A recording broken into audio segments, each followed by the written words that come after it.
Hey everybody, welcome back to the channel. Today we are going to diagnose and fix an air compressor that is not switching on.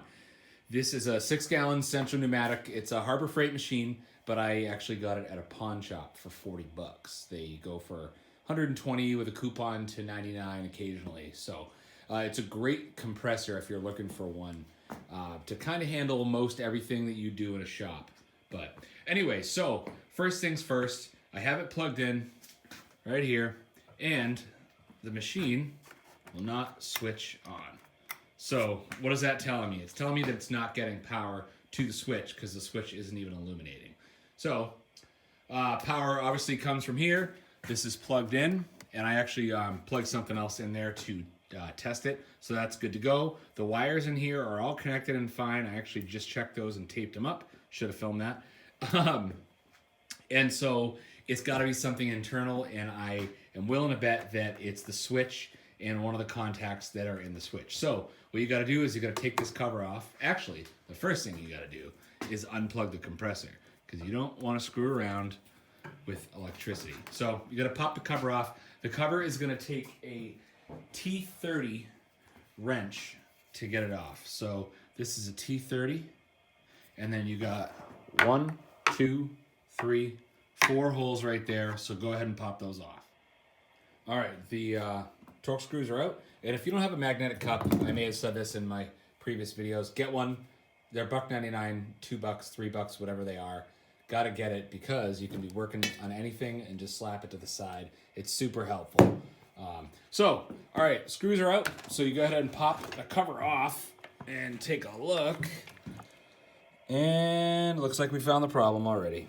See that white wire right there?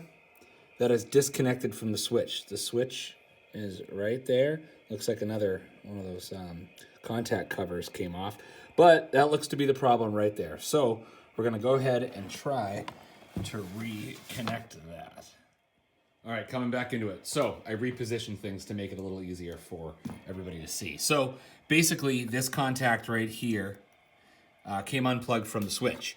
And so as you can see in here, you got 1, 2, 3, 4 wires, and on the other side of this guy right here is another contact. And I hope you can see that the contact is still intact there. So it looks like this plug here just became unplugged and the switch was unoperational. So what I'm going to try to do is basically just take a pair of needle nose pliers. I got a thin one, and I got regular ones. Harbor Freight, a set of, I think, 6 of them for 12 bucks.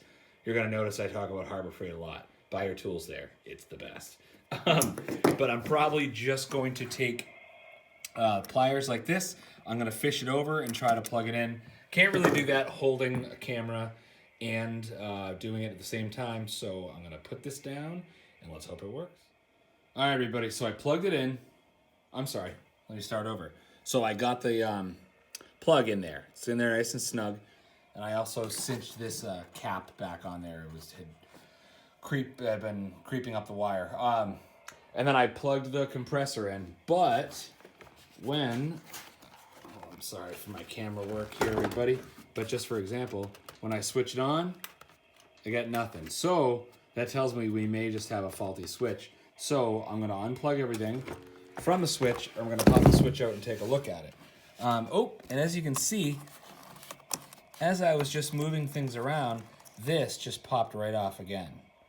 So it looks like this is just a poor design anyways. But, all right, so what I'm going to do is I'm going to label all of these to where they go. So looking at it, I'll go back left, back right, front left, front right. Just label it with a marker and then pop the switch out. All right, so I labeled those plugs up. You can see FR front right, and then BL back left, and BR is back right. And of course, this one I couldn't get to, but by process of elimination, we'll know where it goes.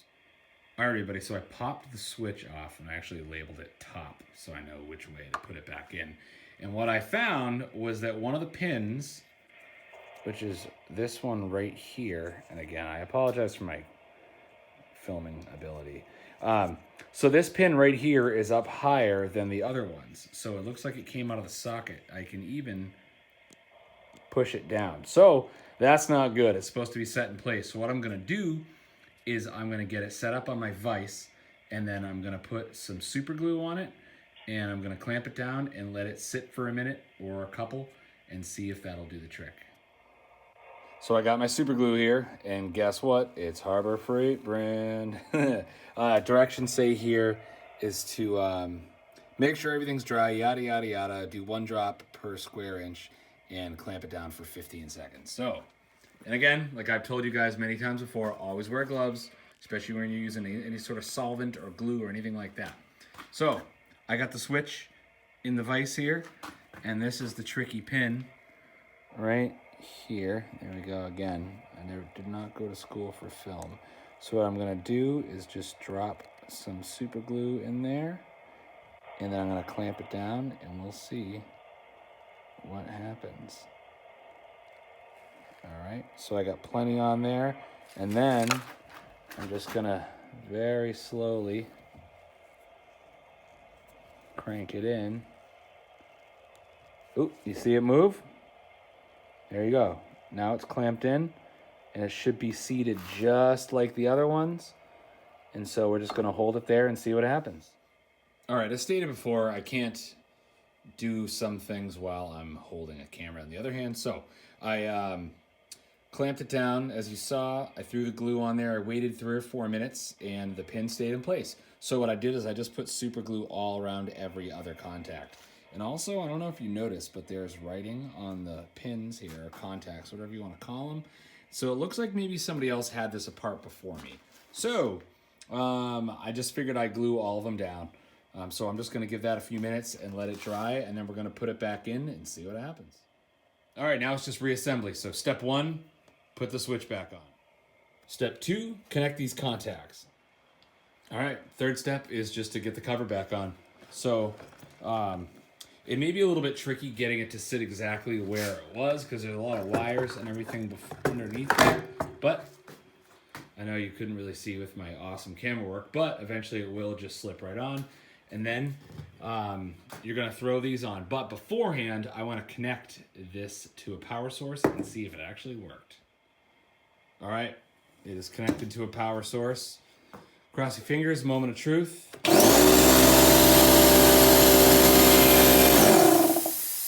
All right, guys. Oh yeah, I got the drain valve open down here.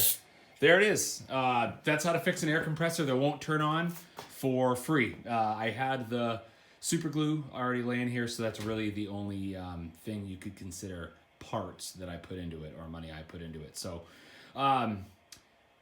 yeah, if you had a problem like this, let me know in the comments section below what you did to fix it, or let me know what you think of the video. Thanks for watching, guys.